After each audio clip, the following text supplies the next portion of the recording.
Good evening. It is 6 o'clock on May 14th. I'll call this meeting of the West Hants Regional Municipalities Planning and Heritage Advisory Committee to order. We do have regrets to get started. Mayor Zabian sent his regrets, and resident member Beth Eason also sent her regrets, but I do believe we still have quorum, so we will continue along. We have an acknowledgement we'd like to read. West Hants Regional Municipality acknowledges that we are in Mi'kma'ki, the ancestral and unceded territory of the Mi'kmaq people, and that this land is governed by the treaties of peace and friendship signed in 1726. West Hants Regional Municipality recognizes that we're all treaty people and have responsibilities to this land and each other. West Hants Regional Municipality also recognizes African Nova Scotians are a distinct people whose history, legacies, and contributions have enriched that part of Mi'kma'ki known as Nova Scotia for over 400 years. Council and I, as chair, are committed to ensuring this meeting and its participants conduct themselves in a respectful and professional manner as outlined in the municipality's municipal code of conduct. Meeting presenters, staff, and the public expected to conduct themselves in an equally respectful manner while the meeting is being conducted, and members are reminded to use their microphones if they wish to speak. If we do need to leave the building, the exits are there to the left and right. Muster point is in the parking lot. I'll be the last person out. I'll check to make sure everyone's out and the washrooms are clear. Are there any announcements from the floor? Okay, there being none. Look for, are there any additions, deletions, or changes to the agenda as it's written or presented?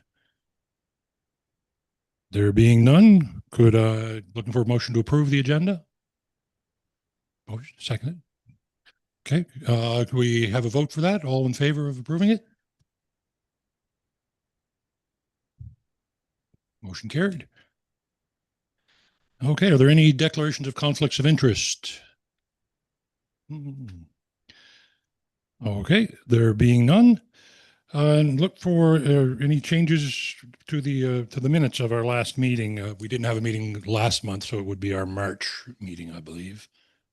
If there are no changes, we'll accept those as they're submitted.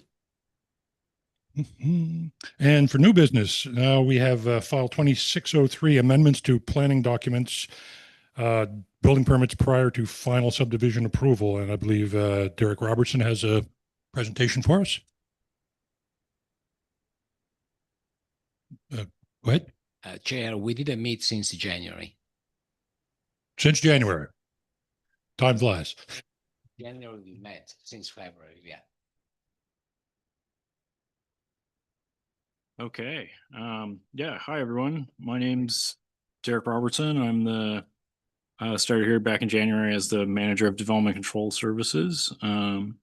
First time presenting here, so nice to get to put some faces to the names. Yeah. So I'll get into the presentation here if I can share my screen. Go.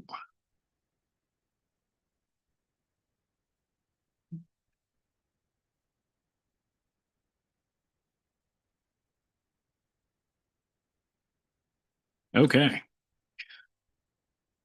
All right. So this file is amendments to allow development and building permits before final subdivision approval on lots with tentative subdivision approval. So the overview, this would include making amendments to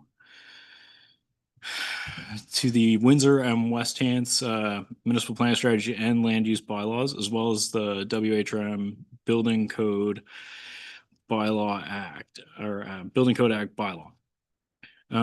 The amendments are general in nature, so they will affect all lands regulated by Windsor and West Hants planning documents. And this file was started after staff were directed by the CAO to consider the amendments following conversation with some local developers and the observation of similar amendments being made by other municipalities in the region. So the proposal is that we would amend the Town of Windsor and Municipality of West Hants land use bylaw municipal plan strategies, as well as the WHRM Building Code Act bylaw to permit residential developments on lots with tentative subdivision approval before final subdivision approval is issued. So if this is approved by council, the intention would be to carry the amendments forward in the upcoming WHRM plan review documents that we're going to be discussing later tonight. The amendments are intended to improve construction timelines start to finish. So they would apply primarily to development on proposed new streets, which is where we see longer timelines, because between tentative and final approval, you actually have to build the streets before the lots are created. So this would allow them to start building dwellings on the tentatively approved lots before, alongside the construction of infrastructure, so the new streets and any sort of water services. And given the kind of temperamental climate and nature of the building season in Nova Scotia, that could improve or reduce the total timeline by 6 to 12 months. The amendments primarily benefit larger developers just because it requires a certain scale of operation to be able to manage that concurrent construction of both the dwellings and the infrastructure. So the amendments themselves are attachments A and B of the report tonight. They allow approval of development and building permits for dwellings up to 4 dwelling units on up to 12 proposed lots with tentative subdivision approval. And then final subdivision approval is still required before the occupancy permit. So that's where the amendments to the Building Code Act bylaw really come in. They make it very clear that your occupancy permit is not going to be issued until final approval has been issued. The amendments do not relieve the developer of any of the current requirements. So we're still holding our same stringent standards. They just change the order of approvals. So yeah, and any excavation, construction, or work of any kind that occurs under the development or building permit issued for the proposed lot would be at the risk of the developer. So there's no approval implied by the approval of the development permit. There's no subdivision approval implied. So just briefly, the current process, kind of from start to finish for a new subdivision, is to start with a concept plan of subdivision. So this is required for any subdivision that proposes new streets. The concept review is very high level. Sometimes it doesn't even include like the actual lot layout. It's just kind of number and yield and the street network. And then if that's approved, we move to tentative subdivision. So in this case, we're talking about having the approval after tentative. Tentative includes the design details for all proposed infrastructure. So the municipal engineer has a detailed look at all of the design for the roads, sewer, water, anything like that. And then once tentative plan of subdivision is approved, it's the developer starts construction of all that infrastructure, and then goes through a handover process to give it over to the municipality for new municipal roads. Once that process is complete, then it goes for final subdivision approval. At that stage, the plan is registered, and that's when the new lots are actually created and exist. So until that point, you've only got one lot, so you can only build on that one larger lot as it exists. So that's when to build multiple dwellings as per the land use bylaw requirements on the lots that are coming, you have to wait till they actually exist. So the proposed process would be that same concept plan of subdivision, high level review, tentative plan of subdivision with the detailed review of all the proposed infrastructure design and construction methods. And then at that point, development and building permits could be issued for development on those lots with tentative approval, judged as if they existed. So this would allow them to start constructing those dwellings alongside the construction of the roads.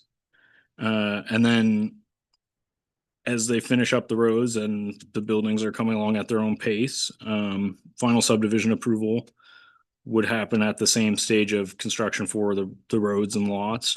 And it's at that point that, provided the buildings are completed to the necessary stage, that an occupancy permit could be issued. So you've got the same requirements before somebody can actually live in these dwellings. They all have to be met. It's just a change of order, really. Yeah,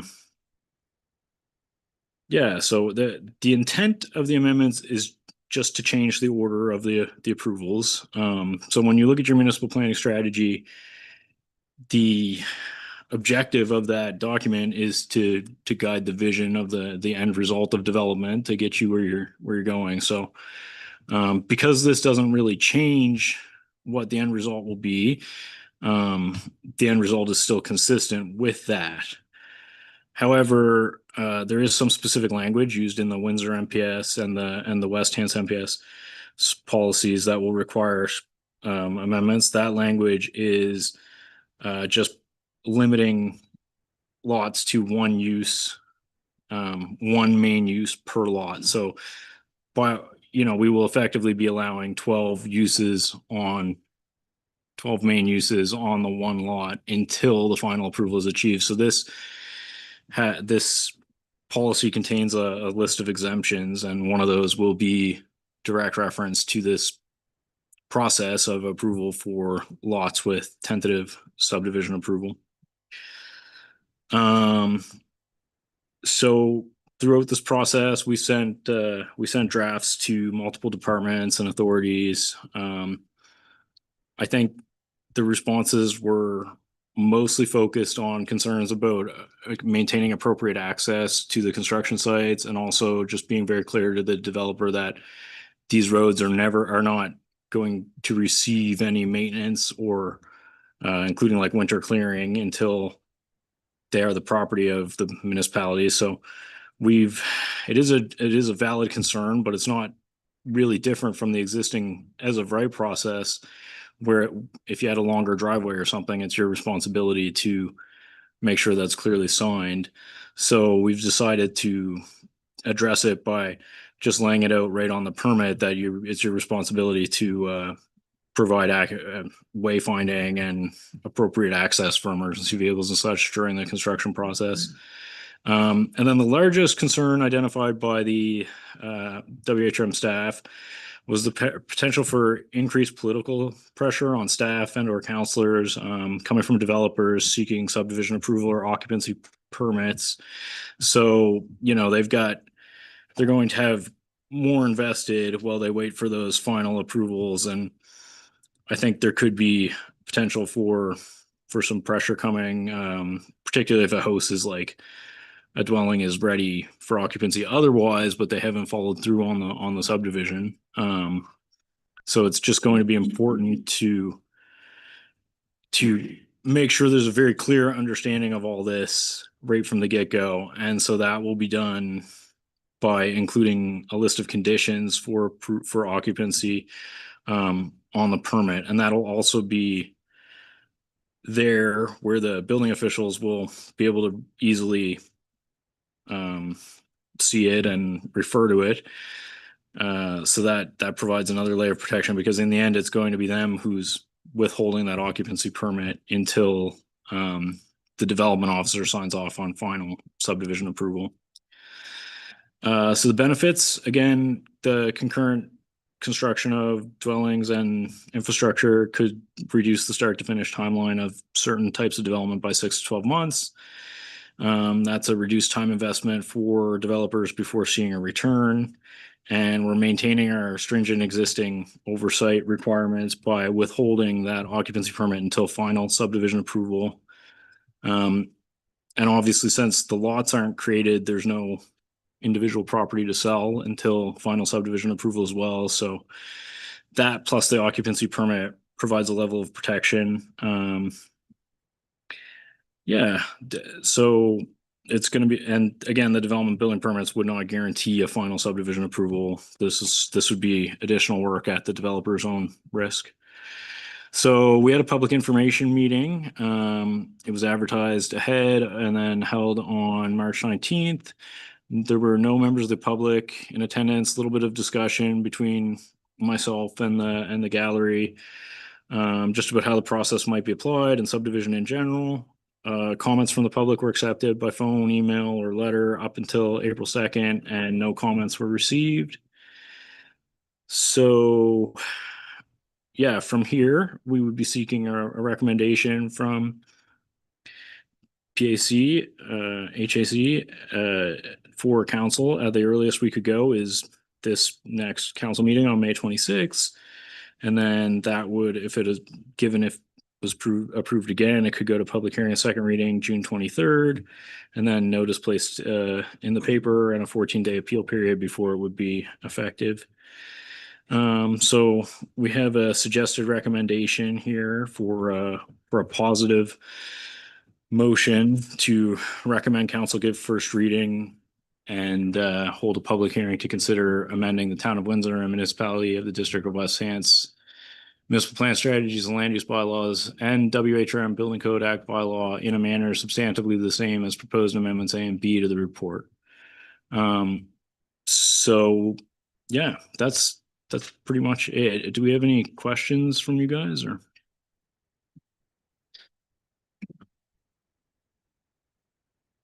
Thanks, Chair. Hi, Derek. Nice to see you again. Obviously, the population of West Hants expect that we as PACAC do our work, given that they have expressed no opinions, which is nice. And I have a logic question, or better, a logic problem. You said that, if I got it right, and the amendment makes sense. It's actually in alignment with the unnice weather we have here in winter, which stops everything to a screeching halt. And the question is, you said that the lot is not yet subdivided, yet the developer can begin to develop, but only one lot. And let's say that, let's posit that there are 12 lots, they will become 12 lots. That means that he can only build one building and not build all the 12 buildings. Meanwhile, they are building the road. You know what I mean? Is a mathematical problem that I'm having, because you said it's not yet divided. We are building the road So all yeah, together. so that's how it works now, right? They could start one building on the lot before final approval. The amendment would mean that if they have that tentative approval for the proposed lots, they could start one building that conforms with the land use bylaw requirements for the proposed lot as if it was subdivided. So they don't start, let's say that they are now one big lot, they will become 12 lots at the end of the story with a road in the middle, right? So they cannot start the 12 buildings, they only start one building and the road. That's how, so right now you have to finish the road and then have the 12 lots before you can start all 12. The amendments would allow you to start all 12 while you're okay. building the road. Okay, now it makes sense. Okay, Yeah. so I misunderstood. Okay, thank you. Okay. Mark, I see you have your hand up there.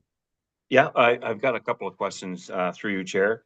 I'm looking at the current process and the proposed process, and basically, I can see they just flipped the last two.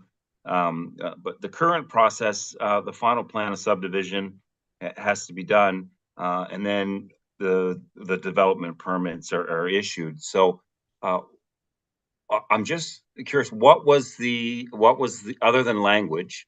What was the purpose that it was set up that way originally for?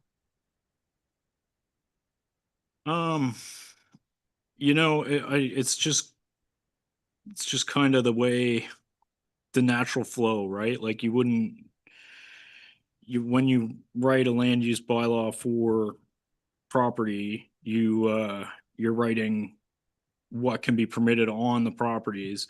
So you're not really taking into account future properties that don't exist yet, right? Like you have your subdivision bylaw to control how those properties will be created.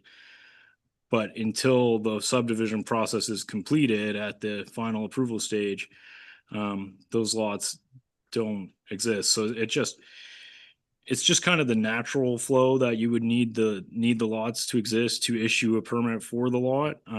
So this is a bit of a kind of a bit of a like a solution to change the timeline using that tentative approval stage. And the permitting process is more complicated as a result. So we would be requiring like a sublocation certificate from a surveyor for a proposed lot showing where it's going, where the building is going to be on the proposed lot. And the same goes for like your driveway access. So we would be essentially approving driveway access and setbacks in principle, and then but they don't actually meet it yet. So it's just a matter of the natural flow of the process. So just one more question, if I may, too. And Derek, thank you for the presentation, by the way. I read it today, but it made a lot more sense to me hearing it coming from you as well. So I'm just curious, like if before they would complete their final plan for the subdivision, it would then get looked at, go through the process, get approved. They say, yeah, you're good to go, and off you go building your houses. What does it look like now, though, if you pre-approve all that and they get the houses built, and then you come in at the other end for the final, and they're saying, well, this isn't right. And then the landowner either doesn't want to make changes to make it right, or finish processes to get that final approval, and now the land is completely full of investment. What does that look like? They're forced to do everything they need to complete that for that approval, or essentially they're tied up by their own investment, right? Like if they aren't willing to finish it, then that investment is just lost. But you're right to have identified what would be the primary concern, that somebody might just walk away. You're kind of relying on the market to hold them there and say, you've invested this much, you've got to finish it to get your final approval before the lots even exist, so that you could hypothetically sell them, and before you get your occupancy permit that would allow somebody to live in it, or you rent it, or get any return. And if they do discover issues while they're like before if they were doing the site plan, everything, all the issues, like for instance, a windmill, this was one that came up recently. A windmill said that they needed extra site plans for spots, because if they began and they discovered a historical site or something like that, is there a process in there as they're going through this that would halt that, or would they just move on through because they already have their permit to move ahead? They'd be subject to the same processes now. So they would, if a historical site halted process on a road, right now, that would halt all process, because you need to finish that road before you can keep going. Under the proposed amendments, hypothetically, if it halted progress on the road, or say one dwelling of the 12 happened to hit a historical site, they could just divert focus to the road or other dwellings. Okay. Yeah. Okay. Thanks, Derek. Yeah, my question is along the same lines. I'd like to see a list of risks, because this seems to be a shortcut for developers, and there seems to be, with a shortcut, there's always risks. So I would like to see if there's any possible scenario between the tentative approval and the final approval that would any scenarios in that would be a risk. And does the bond, or should there be a separate bond when the developer is given prior approval to cover any potential risks? Mm-hmm. And that is a topic we discussed. To go in a little more detail on that difference between tentative and final. So at the tentative subdivision approval phase, all the design work on the road is pretty well finalized. And so is the lot layout and all that. Your award, when you get approval for a tentative subdivision, that's good for 2 years. And if you complete the infrastructure, reasonably consistent with that approval, and then file for a final subdivision that matches it, you're guaranteed that approval for 2 years. The requirements that we look at afterwards are mostly, honestly, mostly public works concerns. So it's how the road's constructed. We're looking to see, both from our municipal engineer and from an engineer contracted by the developer, a certification that it's been built to meet the municipal standards and specifications manual. And that goes for all the infrastructure. So I did, throughout this process, there was significant conversation with the other departments, and we did talk about the possibility of whether there'd be a bond required, and both Public Works and the building and fire inspection didn't feel it was necessary.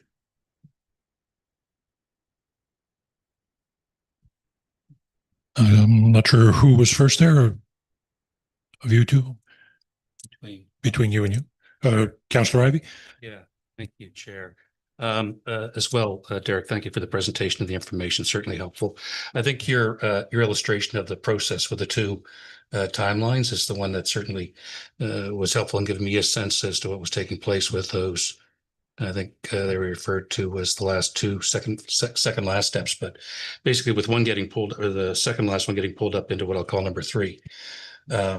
In the new methodology where you're the development of building permits being issued at the same time as the construction of new streets, so that they're able to proceed in parallel. It's certainly, and I even see that as actually, I know we're not reducing or removing part of the process, but it's almost like there's one less step. You've got one less box of information because you've got them going in parallel. So I think that's a positive thing from a developer standpoint, and good from their standpoint, and that if they're able to reduce their costs, then that certainly helps towards more affordable housing in the area.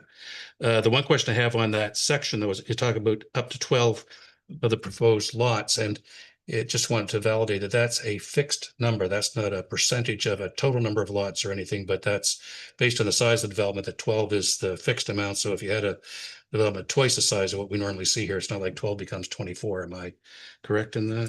Yeah, that's correct. And so we went with 12, and that's actually based on a development agreement that is kind of in process that allowed a similar process to take place. So it's allowing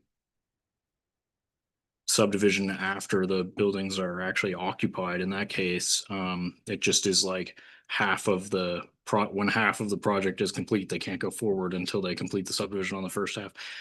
So there was some learning from that, and felt comfortable kind of sticking with a similar number for the larger amendment. So regardless, it's 12. Yeah. Changes to that, if there were changes, that would again have you folks back here at the table, or that would be would that be substantive or non-substantive? That would be a land use bylaw amendment, so it would have to come back through here. Go through the process. Okay, so that's great. Thank you for that. You made reference to the municipal standard specifications manual, which we had brought into council a couple of years ago. We haven't seen it since. Is that being updated, reflecting any of this, or is it that this needs to be in tune with the manual? No, so what's kind of interesting, well, what's kind of, I guess, counterintuitive about this is that we're not amending the subdivision bylaw or that. So the municipal standards and specifications manual is referenced by the subdivision bylaw. To get your final approval, you need the certification that everything's been built to that standard. So it doesn't actually need to be updated because it's just the standards for the built infrastructure. The infrastructure itself. Yeah. Okay. You'd made reference to the performance bond. I was going to ask about that, and in section 11.2.1b, there's a reference, or sorry, there's a reference to a performance surety, if I've got the wording right here. 125% of the estimated cost to complete the streets and services. So is that our normal number or is that a revised number? And the only reason I'm asking this, just to be clear, is that I've had conversation here before about the current level that we charge, and some developers feel it's too high. And so in keeping with that, is this a new number? And the follow-up that'll come with that is, have we ever had to make a claim against a surety bond that we've had with any developers? Or do we pretty much have a clean slate, say, over the last 20 years? And if you know. Yeah, so that is the standard number. And yeah, a lot of developers feel it's high, 100, but if you have to complete the work for them, you need at least 100%. So Right. it's usually used for minor work, so like curbs or something. And I'm aware of at least one development where there was two performance bonds in place that have not been released because work has not been completed satisfactory to public works specifications. Okay. I think that's, I'll let Kayla go and I'll just check and see if I have any other notes here. Okay. Councillor Larry Pinch. So just to simplify and take out all of the extra language, currently, one lot, while they're developing the road, can build one building. What you're proposing is one lot can build 12 buildings on that one lot while they're building the road. If they follow through with everything that they brought to you to receive the tentative approval at planning, then they theoretically should not have concerns with final subdivision approval because they have met all the regulations, for which you will tell them at the beginning. So there will be no, this development officer said we could do this, and now there's a different one who says that we can do something different. That will be totally removed. It'll be very clear in writing for them to know that that's the requirement. So there'll be no confusion once complete. Yeah, exactly. And it's there for everybody's staff as well, not just the developer. So as it moves between departments, everybody's aware of the process. Okay. And the liability risk for the most part is on the developer because they could invest their funds, and if they do not follow through with what they had proposed they were going to, then they may not receive their final permit approval and their occupancy, and therefore they cannot subdivide and sell the lots. But the risk to the municipality would be that we could have a road that we maintain ownership of that doesn't have any, essentially doesn't have any tax revenue because they didn't follow through with their development. Is that accurate? Yes, except the municipality would never own the road unless the subdivision was finalized. So it would just be like a strip of asphalt that the Just developer still owns. exists. Okay. Yeah. Thank you. Perfect. I just have one, well, maybe two questions. Has this been done? Are we aware of any other comparable municipal unit that's done this kind of a change? And is there any context? Just trying to get some context of any other experiences, positive, negative, whatever. Yes, I think Wolfville finished it, but I don't know that they've actually like had a real. They've used it once to allow one specific dwelling in a weird situation. I think it was Wolfville. And then Kentville is working through it. I believe maybe one other, I can't recall off the top of my head. But yeah, it's all very early stages. So like nobody's put it in effect and gone through with the whole development yet that I'm aware of. Perfect. And just, I guess, to close the loop on that, I know one of the things that we're always concerned about is staff capacity. Does this just reshuffle the existing staff work, or does it create a panic backlog for occupancy permits that staff will struggle to meet? And obviously that's probably been thought of, just for clarity. I think it just reshuffles because even if you were, like occupancy permits, for example, even if they met all the requirements for occupancy, there's no reason they couldn't have their final occupancy inspection and then just knowing it'll be issued once the final subdivision is approved. Perfect. Thank you. Any other questions? Oh, Councillor Ivey. Yeah, thank you, Chair. Just by way of process through you to Derek. So you had made comment, so we have this as the subdivision bylaws being amended and changed. We have them in here with reference to the former town of Windsor and the former the municipality of the district of West Hants. Those names didn't get changed, or those documents weren't changed when we consolidated. We're still operating with the two separate ones. So, but it says in here as well, like there's nothing in here for Hansport, but that this applies to all the lands of West Hants. So effectively, we'll have subdivision bylaw that will go from one end of the municipality to the other at that point in time. Is that correct? If the plan review documents were in place, yes. As it is now, it will not apply to Hansport. No. Okay. And then something you said, I just want to know by way of process. So tonight we'll approve this. We have a subsequent discussion coming up on the plan consolidation documents. So is it that this one will start working its way through the queue? And then when this is done, that's when we would expect to see that the plan review documents would then come back with that incorporated in as part of it? Or what's just the way you described it, it sounded like we were going to be doing everything here this evening, approve this, and then we approve the second. And I just wanted to be clear on that because This is being treated separately as an application. If both were approved on the same timeline, then we would roll it in right away. Like we wouldn't be able to, I don't think we would be able to take it to first reading. Even certainly not public hearing. So we would have to roll it in. It would be fairly straightforward to do that. It's a very similar, those sections of the land use bylaw and municipal plan strategies are quite similar to how they were before. So it would get rolled in. But yeah, it's at the moment it's separate just because of the nature of how the application came in and because, a lot of work's been done on the draft documents. And so to just kind of put them in here now and include them in the larger look would be this deserves a bit more attention than that. the subdivision bylaw does. Is that what you're saying? These amendments. So we're not actually amending the subdivision bylaw, just the land use bylaw and municipal plan strategy. The subdivision bylaw stays the same. Okay. Yeah. Okay. So it is just the one this evening. It's this. No, we're going to discuss both, but if will both discuss were to move forward on the same timeline, they would get rolled together now versus if they don't.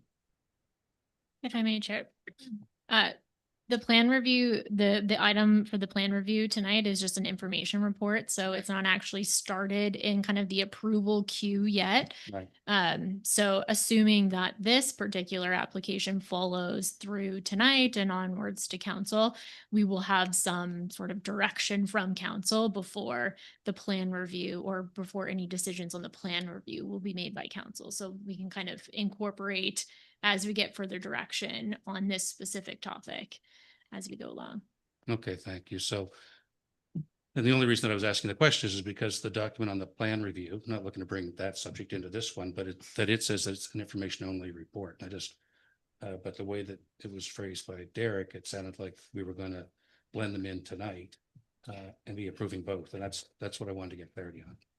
Yeah, no, sorry. It's for the existing documents with the intention that whenever the review documents go forward, it will be included. Thank you. Thank you. Mark, I see you have your hand up there. Yeah, just one more question, Chair. The previous or the current process with the final plan of subdivision, that would be looked at for approval before the building would begin. So I'm just curious if say it was an old farm that was a combination of agriculture and residential properties, and that was going to be the subject lot, like would they not still need to complete the change of designation or that kind of stuff before the sub plan or before the site plan was approved for residential homes and that sort of thing? Or is that still going to be pre-approved without, changing the agricultural over or something before the permits are issued? I'm just a little confused there. So I think what you're getting at is, like, say it was zoned agricultural and that didn't allow for the subdivision, then it would not be approved for tentative subdivision until that was somehow amended otherwise. Okay, so that would just stop right at the start. They still require all the, okay. Guido? Sure. Derek and Gary, one more question, because I come from a country where fudging in real estate has been the source of enormous scandals in Italy, and in the past 70 years, and for 40 years when a certain party was in power in Italy.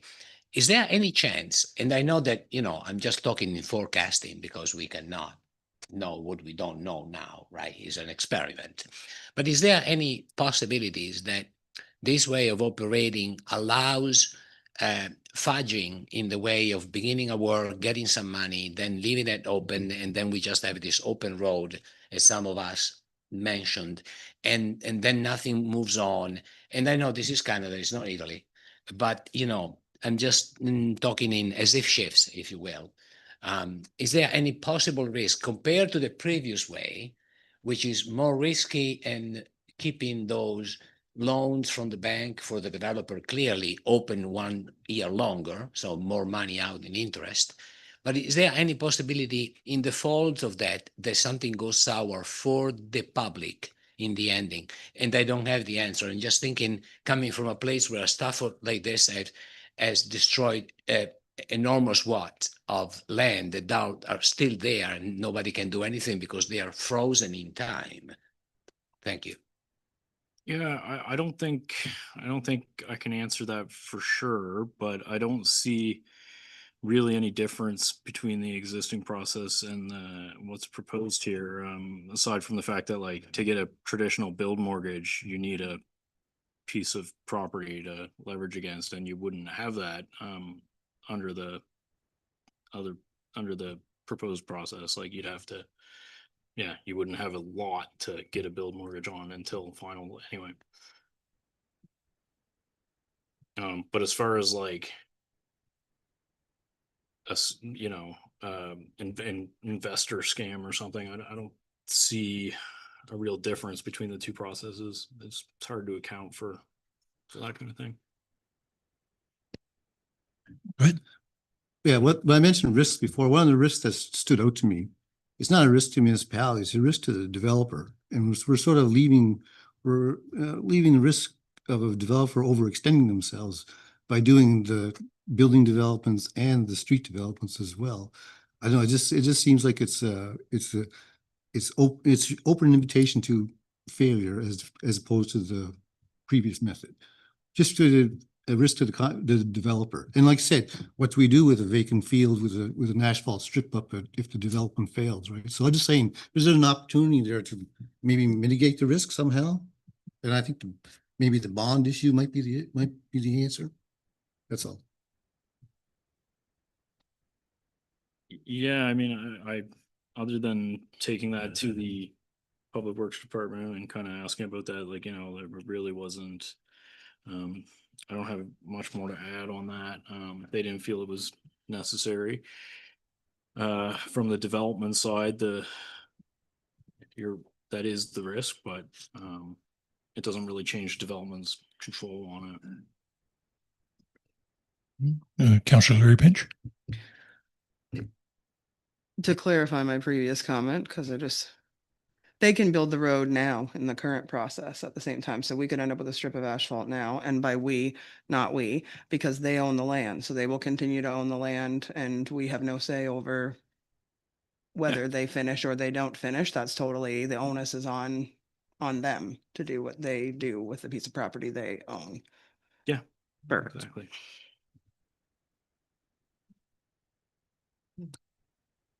No more questions then?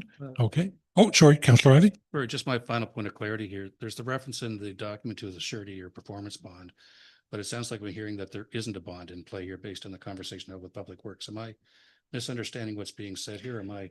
The existing bond is between, and that maybe that isn't particularly relevant because it's not being amended, and it is to get final approval. So if you haven't finished some small portion of the infrastructure, Right. you can get quotes for the amount required to complete it, and post a bond equal to, I think it's 125%, as you said, to that amount, in order to get your final approval, and then you get that money back when you're done. So that stays in the same position where it's to get you to that final. Okay, thank you. Just one final point there.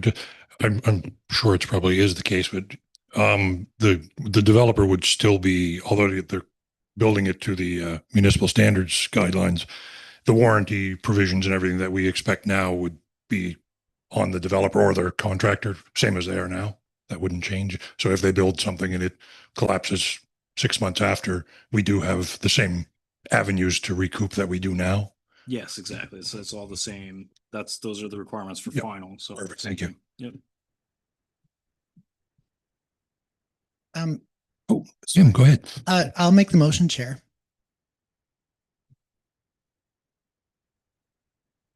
I closed my laptop, so I don't have it right in front of me anymore. Go ahead. Yeah, so I move that PACAC recommends that council give first reading and hold a public hearing to consider amending the Town of Windsor and municipality of the District of West Hants municipal planning strategies and land use bylaws and West Hants Regional Municipality Building Code Act bylaw in a manner substantively the same as proposed in attachments A and B to the report number 26-03 to the Planning and Heritage Advisory Committee dated May 14th, 2026. Perfect. Do we have a seconder for that? Guido? All right. All those in favor of the motion? Opposed? Motion's passed unanimously. Thank you for your presentation. It was informative. Now, moving right along, we have the plan review. Take it away. Thank you, Chair. So tonight, Vanessa is going to be sharing our presentation. But tonight we have our consultants here with us to help present the draft plan review. So this was submitted as an information report to allow the committee to kind of informally discuss and kind of walk through all of this information, because I know it's quite a bit, pretty large documents. So prior to any sort of recommendations being presented to the committee for their consideration. So we'll get into more specifics about what we plan on covering in the presentation in the next few slides. So next slide. So just a little bit of team introduction. So tonight we're going to be presenting as a group. We have members from our kind of municipal planning staff team. So you're all familiar with Alex and Will, and now Derek as well. And we also have members from the consulting teams, which is WSP, in person and online. So we'll get to their introductions in a minute here. So WSP has been leading this project back since 2024, and now kind of supporting us on the journey to get it to final approval and work through all of that. So before I pass it off as well, I just want to make a note that we plan on taking some breaks. We've built in some breaks throughout the presentation, so we can kind of stop after a lot of information, have a little discussion if needed, and then kind of carry on rather than having all the questions kind of come in at the end. So from here, I'll pass it to Erin to introduce herself, and then we also have Greg online. Good evening. My name is Erin Sauvé. I'm a senior planner with WSP, and obviously I'm one of the team members in person. And I'm also joined by Greg Bender, who is the project manager for the job. And I'll just pass it over to Greg to introduce himself. Great. Thanks, Erin. And thanks, Carrie. Good evening, Chair and Committee. As mentioned, I'm Greg Bender. I'm the project manager for the MPS land use bylaw and subdivision bylaw. I'm the director of planning for Ontario and Atlantic Canada, and very pleased to be here this evening to begin to move into the, at least the idea of moving into a statutory process and looking for, briefing you all today on where we are in the process, where we're going, and looking forward to briefing certainly council as well.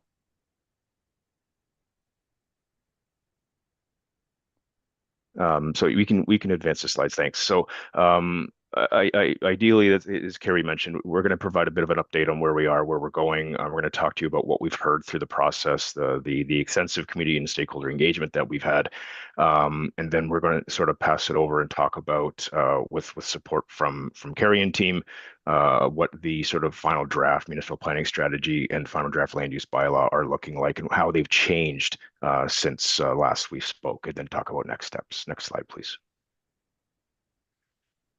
So we've talked about this before, and I even heard committee member talk about that this is a bit of a consolidation exercise and looking at recognizing the fact that you have 3 distinct planning documents, and one of the major tasks was to roll them into one to make it a little easier in terms of administration, implementation, and even wayfinding in terms of understanding the various policies and land use regulations that are applicable to a certain particular area within the overall regional municipality.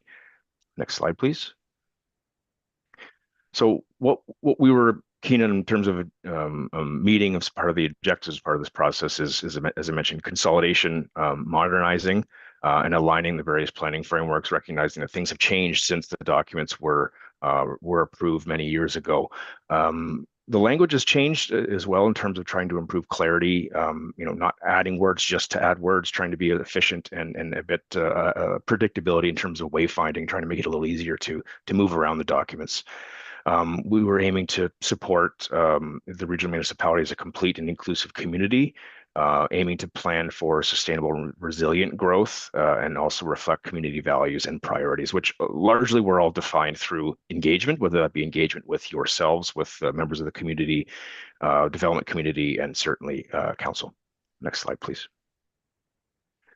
So the work program, Carrie mentioned it's been a journey through this particular assignment through 4 phases. Phase 1 being project startup, background review, and preparation of sort of engagement plans and strategies. Through phase 2, it was a bit of a visioning exercise, again with various members of the community, whether they be council, committee, or members of the public and stakeholders. We sort of did that and completed that in Q2 of 2024 through a consultation cluster. Phase 3 was where we sort of got into preparing the draft municipal planning strategy, land use bylaw, and subdivision bylaw. We obtained feedback from the municipality's project team and then went forward through a consultation cluster similar to the cluster number 1, where we met with a number of interested parties, including committee and council. We obtained certainly feedback on those documents, considered that, and then updated the MPS LUB and subdivision bylaw as part of phase 4. Again, obtained feedback from the project team and worked collaboratively with the municipality's project team, with an aim to moving forward with a final public meeting, which was held, and looking forward to having this discussion tonight, with the aim of moving forward to a recommendation in the near term with council adoption in the summer of this year. Next slide, please. So I'll just summarize the community and stakeholder engagement that has been undertaken through the process. Next slide.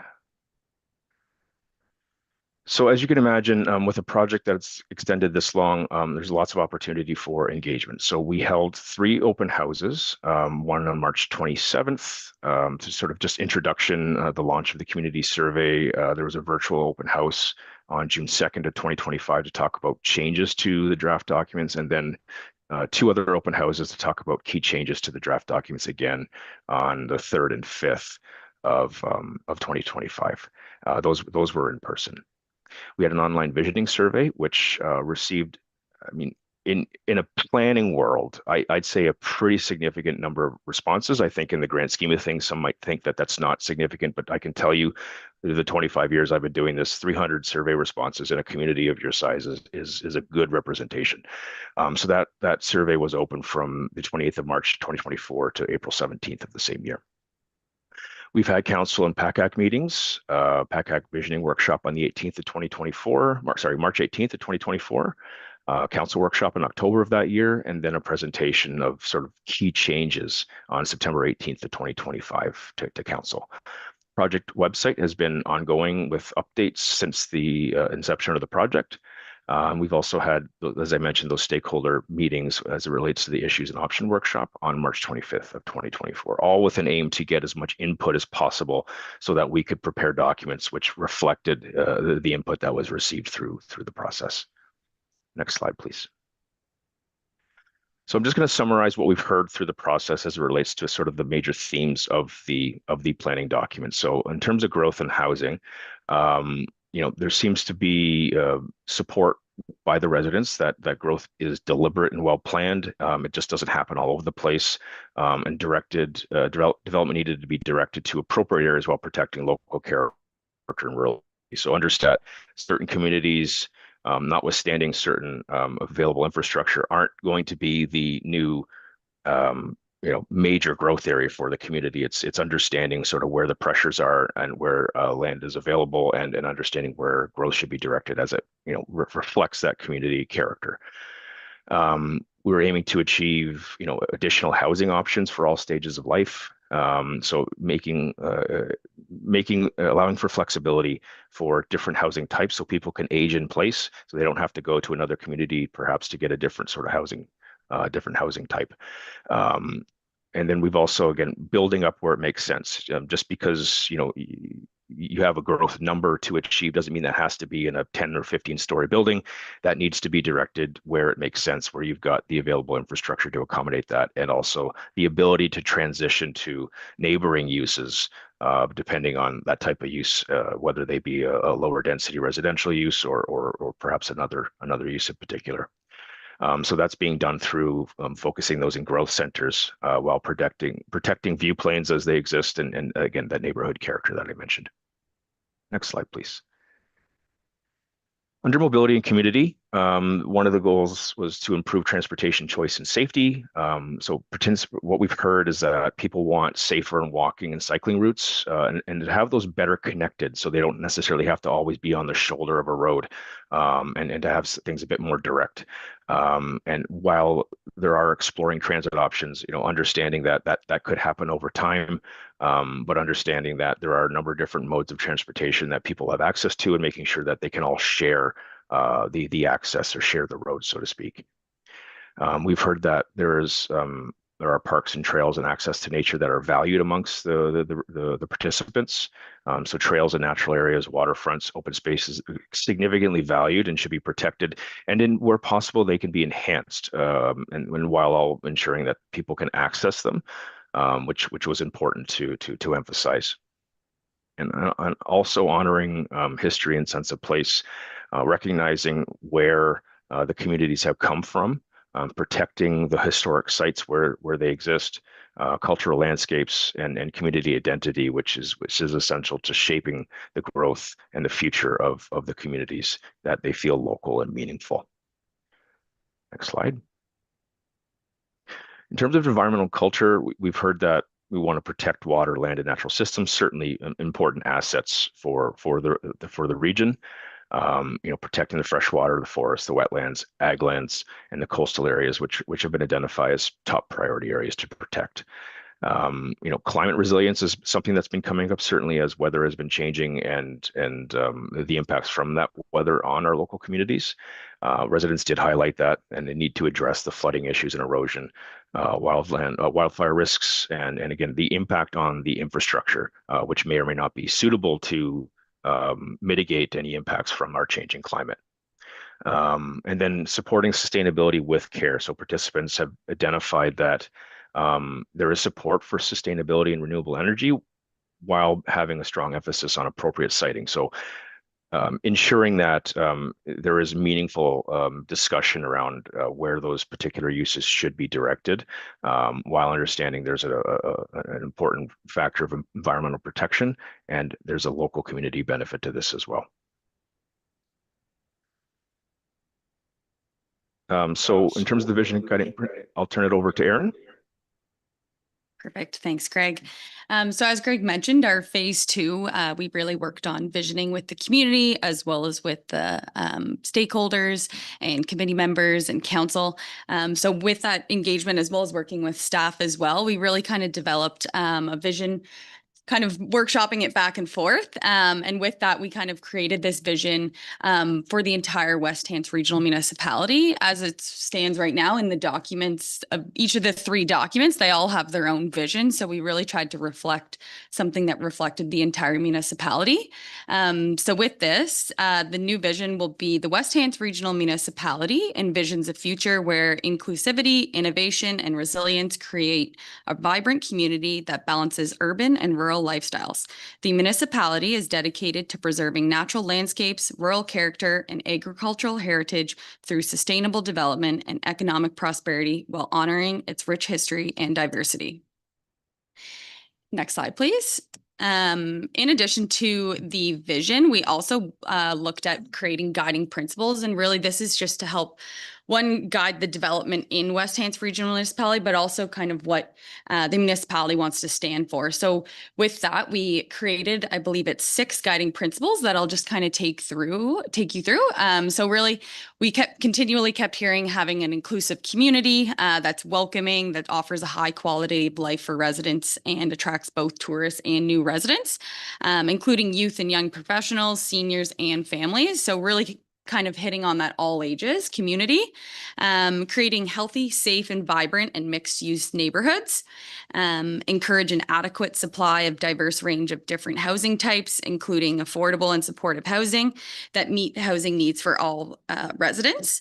As you can see, even just from these 3 as well as the ones up on the screen, they're really kind of also reflecting what we heard from the community, kind of similar what Greg had mentioned previously. So you can move to the next slide. So with the last slide of guiding principles, there's promote climate resilience by implementing strong adaptation measures to help protect against extreme weather and coastal risks and encourage sustainable practices among residents, businesses, and organizations. Really having a balanced economy that values both traditional and modern economic sectors, fostering innovation and investment. Promoting connectivity through integrated transportation systems and infrastructure, and finally celebrate and protect the cultural and built heritage values and resources. And you can just go to the next slide. And with that, as kind of Carrie mentioned, we wanted to just take a pause and just wanted to see if anyone had any questions on anything regarding the engagement process or the vision and guiding principles or anything like that. Go ahead. Yes, I seen this rural character. I don't know if there's a definition for rural character. I've seen it in the municipal planning strategy, and I've seen it mentioned here tonight. What is the rural character? Just a brief definition. So a brief definition of rural character, really this was working with staff. We kind of, and I believe it also potentially was with the committee as well early on. We actually didn't really define the urban and rural kind of character previously in the first draft of the vision. But that was one comment that really came through, especially as well in the survey from the community, to make sure that we are recognizing that West Hants has an urban area as well as a rural. So that rural character typically is you see larger lots. Typically it's just one main street with, a few commercial properties on it. It's not necessarily where you'd kind of walking down Windsor and you see lots of shops and things like that. So I don't necessarily have a specific definition for it. But really it's just trying to recognize the different landscapes that West Hants does have.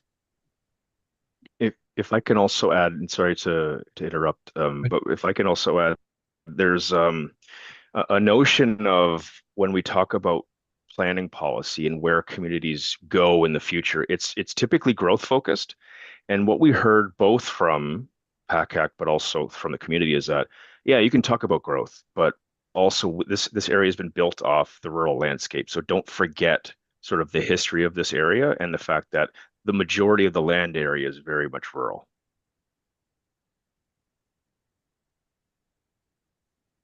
Well, rural character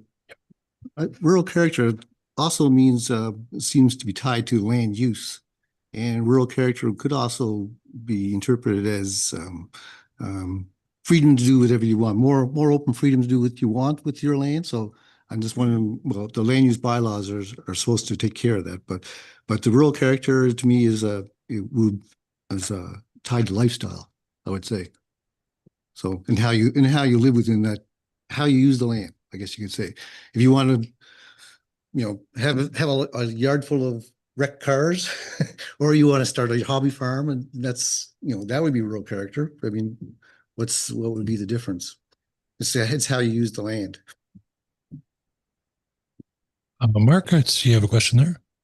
Yeah, I too am looking for a definition. I see one word floating around a lot, and I'm just curious how it's going to be defined, because one thing I have learned in the last couple of years of being more involved with the municipality and the land use bylaws is language matters, and it's the word community. I know currently, the municipality is a group of communities, and I know all the communities very well.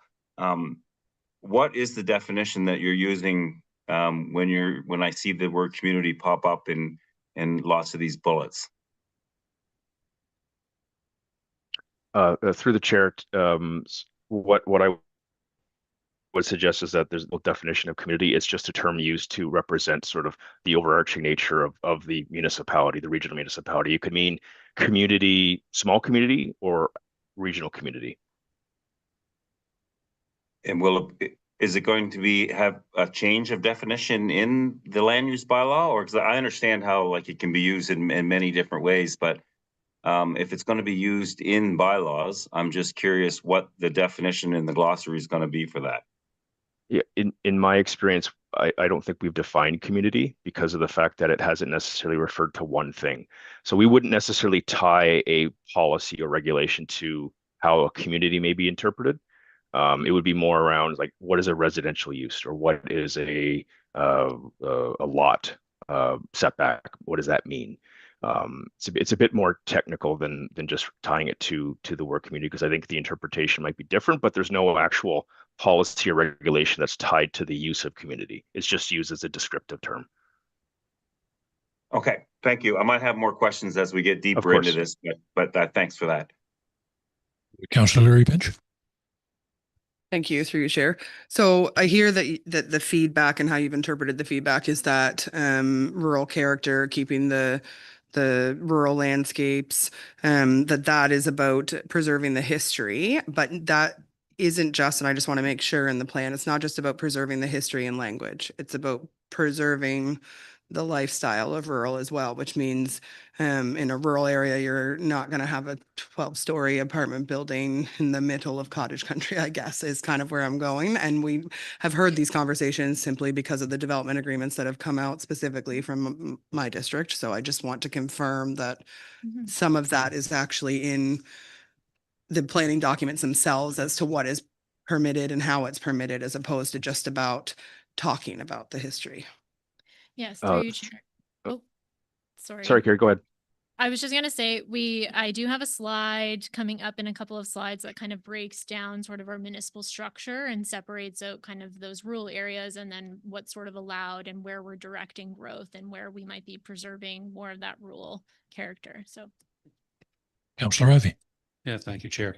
One thing I'll start with just in saying is that in reading the introduction before you get into the plan document itself, where you took us through the beginning of the settlement, the Mi'kmaq, the French and the English showing up, I thought it was exceptionally well done in laying out how the land had been used in the initial, I'm going to say 400 years. I've got to check that number, but in those initial centuries of the time here. To get that condensed into a page and a half, I thought it was really well done. But it serves as a reminder when you talk about connecting the past with the present and the future, as to why and where it is and how we've settled and become what we are today. Sort of like looking at the planning documents, which is what has shaped how we have had development here of the land over the last 20 years for round numbers purposes. So I'll begin by saying that. The only other thing I guess I would comment on, I know in the document as well, and what you've talked about here in doing the initial work on this, that there was some work done before consolidation. The document, I think, makes reference to since consolidation, but the planning process for West Hants, and I wasn't part of West Hants at the time, but it began before consolidation. They were starting to review their documents around 2017-ish or thereabouts. And I'm curious if that work product from those various areas got rolled in as part of your assessment here. Is that included in what exists within the documents that we're looking at now? Is that did that form part of that or did it get? Yeah, so in phase 2, we actually prepared a background report. And with that, we were using those reports that were already done, as well as additional desktop review of more current. I know in that process, I know COVID kind of got in the way and things like that. So we definitely had pulled those into the documents. It's just, I would say that they probably read more through the background report rather than Sure. this document itself. Sure. No, that's great. I just didn't want to lose sight of that information had been gathered and that for the folks that participated in that it's been incorporated as part of what you've done, which is a great thing. And then the only other comment that I have, and I know I keep on fiddling with the vision piece. I think I talked about that the last time we were in the room and so on. And so it's pretty darn close with where I looked at seeing it now. And the only thing I would say is that the wording in there is that we envision a future. And even though it's a vision statement looking out, ones that I've seen that have been really effective is when they're talking in the present about what we vision in the future. In other words, the West Hants Region Municipality is, an area of inclusivity, and innovation, and so on. That is what we have to work towards, but it's spoken in a present tense. I just throw that out for what it's worth, and that's all I have at the present time. Thank you. Jane? Thank you. Under the community and stakeholder engagement was the online visioning survey done in 2024. But this past January and into February was an online commentary period for the draft version of the plan review, basically exactly what we're looking at tonight.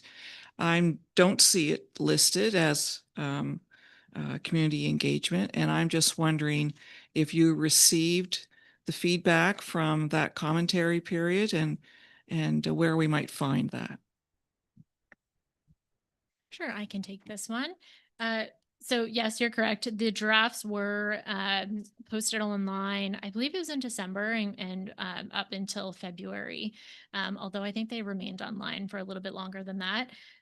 We did receive a little bit of feedback, not a lot from the public, just a few comments. A lot of the feedback sort of happened in consultation with some agencies. So we met with the Hants County Federation of Agriculture, and we had sort of, a bit of a working meeting working through there to put a lens on, the agricultural perspective and sort of check in on where we landed with that. We also met with Nova Scotia Public Health, I believe it was, and received some comments from them, and then also comments from the province. So we provided our draft documents to the province as like a preliminary type review, just for them to kind of weigh it against the statements of provincial interest and kind of identify anywhere where they had any concerns. So we can certainly provide a bit more of a detailed breakdown of what those exact comments are when we bring forward the final package, if that's helpful. That's great. Thank you. If I can also add through the chair, we'll note that was perhaps an oversight. We'll add that to any future presentations, so there's no question as to how long that was and what was received. So thanks for bringing that up. Perfect. Thank you. Guido? Sure, thank you. Hi, Greg. Nice to meet you and everyone else, and part of this open, big, huge consulting team. My concern is, well, I am a life coach, and as Mark said, word matters. And the way we express concept is fundamental, because generally that's how laws are expressed. They are expressed in general terms, then they become something specific. And then in the fold of it, we forget the details. So I want to address something that I heard about it as this thing evolved over time. In the beginning, in the project objectives, which is the foundation of every project, is the vision. How do we create the vision? Is written improve clarity, efficiency, predictability. Predictability being high because we all humans know that we don't know nothing about the future, yet we try to predict it, so we feel safer and secure. And then support complete inclusive communities. And then I heard the word, it became very much a big word in Davos and WEF and every big institution in the world. Basically, I'm talking about the woke type of community that happened in the last 10 years, where you talk about stakeholders. All right, this beautiful word. And it seems like stakeholders means either all the little small people that have either nothing or have a quarter of an acre or half an acre, and then the people that have 100 acres, all right? And then we talk about Joe Smith that is developing 1,000 acres property, and then we talk with him. Yeah, of course, Joe Smith is having 1,000 acres. And then we listen to the people, all the people of the town, and it doesn't matter how much. My question is, are you also considering all those people that in these towns, Hantsport, West End, Windsor, are going from 3 to 4 to 5 to 6? Because that is so-called the middle class. Because in this type of thing that is finally beginning to die off, wokeism, and this hasn't produced much, and actually has produced a lot of problem. The middle class was kind of the target. In business, in industry, in everything, it's kind of we want to go from the small guy, and then we have the huge guys, and that's what happened in 2020. There has been a huge transfer of wealth toward the big guys, and a lot of people in the middle died off, right?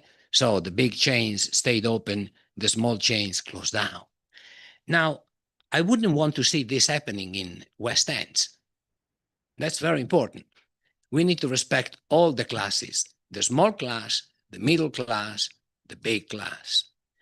Have you had a talk with the people that in this town don't have just a quarter acre or 1 acre, have 3 acres, 4 acres, 5 acres, because you can do a lot in 5 acres, and we know it. We have developments in 5 acres that are relevant in this town. And don't have a question. I'm not pointing to anything specific. I'm saying, are we considering all stakeholders? Thank you. I think through this process, we have done, I feel, significant engagement and offered different opportunities. So we've had online engagement. We've gone out to different parts of the community. So I think we've really tried to reach the largest audience possible. Also, through all planning applications that we received over the last few years, we've kind of received informal engagement on these types of things through those. So, we often see a little bit more engagement with a specific planning application because it's site specific. It might be happening in somebody's backyard. So we've tried to kind of collect feedback along the way through those avenues as well. As Greg kind of alluded to earlier, planning projects are, it's really hard to get engagement, and, it's often, we don't get big turnouts. We don't get large survey amounts. So I think we have really tried hard to kind of reach the largest audience possible through different means.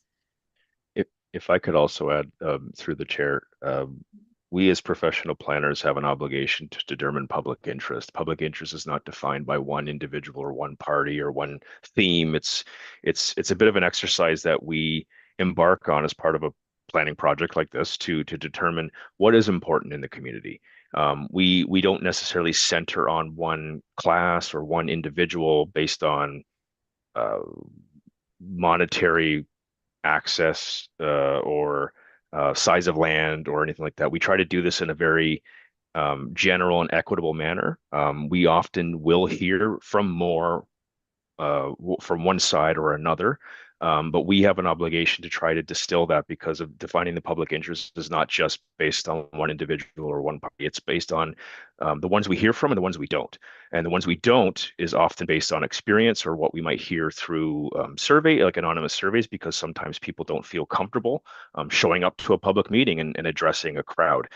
So while I recognize there might be different things that we hear based on a certain individual or a group, we do try to distill that as to sort of what we've heard and what is the best sort of way forward for the community, using that term, for the entire regional municipality. Great. Thank you for that clarification. Tim. Yeah, I just wanted to say, I feel like I've been almost from the beginning of this process. I know Jane and I were there. It's in our document, March 18, over 2 years ago. We attended the first meeting, and then I went to subsequent meetings in Falmouth. I think I attended another meeting in Hantsport. And I just wanted to say to Guido and to everyone, listening like online, I feel like there is a lot of pressure put on like departments in our municipality to get people engaged. But from the beginning, like I said, I've seen nothing but accommodation from this municipality. You know, people could fill out surveys, make phone calls. There were addresses. Anyone who's watching this on YouTube or Facebook or wherever we are at this point, like blame yourselves for not knowing what's going on, because this process has been public and it's been shared like beyond, you know, what I would have expected from a process. And I've always been sort of like watching this the last 2 years, watching this happening, thinking, come on, West Hants, like read something or get engaged, you know, to have these questions answered, because what's going to happen, and I sense this, and our poor counselors sitting around the table probably do too, is that when all of this lands, a whole bunch of people are going to complain because they haven't been paying attention to anything up to this point. So I'm not talking to anyone around this table. I'm talking to people watching on YouTube. It's like this process is years in the making. So if people are tuning in and aren't sure or have questions, it's like find out now and you know, get engaged, because that's all that's been asked of the public. Everyone in West Hants is a stakeholder. Everyone's had an opportunity to weigh in on this. And I think, you know, it's time that they did, or maybe ease off on our planning department a little bit, because the document that they provided us to read for tonight's meeting was almost 400 pages long, and it is comprehensive. So for anyone in West Hants wondering if this process has been, you know, if the steps have been followed correctly, and if this has been, yes, it's so comprehensive. That's all I wanted to say. And in that, I also wanted to compliment the planning department for just the nature of what we're talking about and what we're going to talk about, because it is so comprehensive. And I'm grateful that we don't have to make a recommendation tonight, because it's too much information for anyone to absorb in one meeting or in a week leading up to a meeting. So so people were engaged. The engagement was excellent, but the opportunity was much larger than the engagement, I think. And that's probably true. And consultants can tell you this all the time. You do everything you can to get people engaged, but you can't force people out of their homes. Or you can't force people to read a document. Anyway, that's my beef. But thank you to the planning department for everything. Thank you for sharing. And I echo your sentiments on that. I know from being involved in different initiatives, public consultation is a fickle beast. So if we got near 300 out of the size of this community, I'd echo Gregory's sentiment that that's a pretty good sample size. So kudos to that, and hopefully people take opportunities to get more engaged. Guido. Thank you. No, I appreciate the answers, Gary and Greg. It's lovely to hear the concept.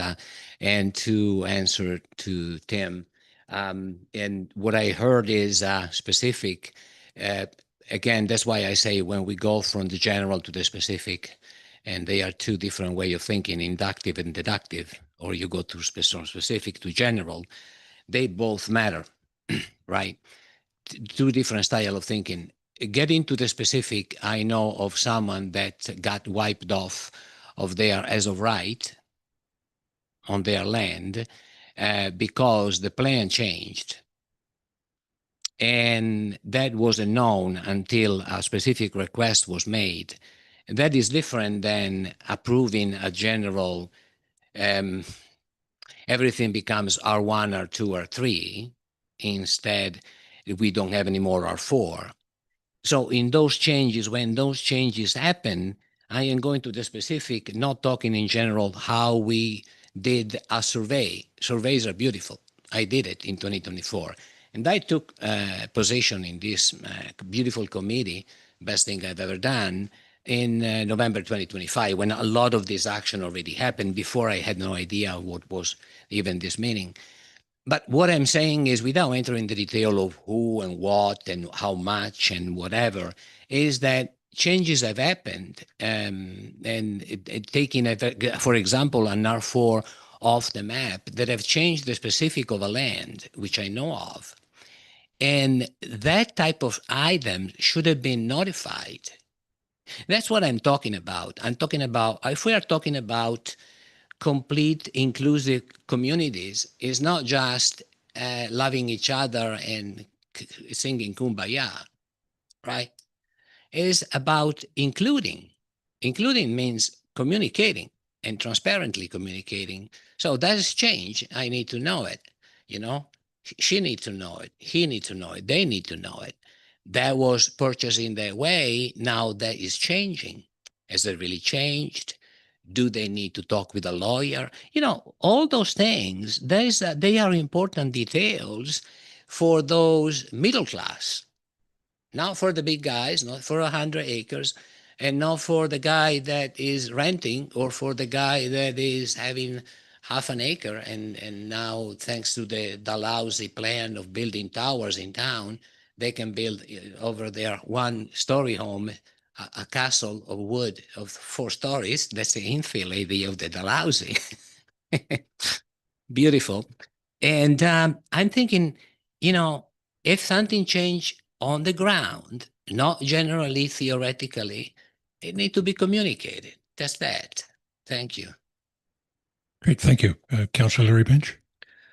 Yeah, I was just gonna summarize. I think when we get to the point that we are circulating this, perhaps if, and this might already be part of the project plan, but just a suggestion that maybe there be like a quick fact sheet that gives like the general highlights, because there are some people who are not going to read a 400-page document, and that way, you know, essentially I know that's spoon feeding, as my mother would say, but that way it's totally there. It's a quick able to seen from people, and then there is like, it removes all question, because then the expectation is not there from an inclusive perspective that somebody would have to have the time or capacity or ability to read the 400-page document.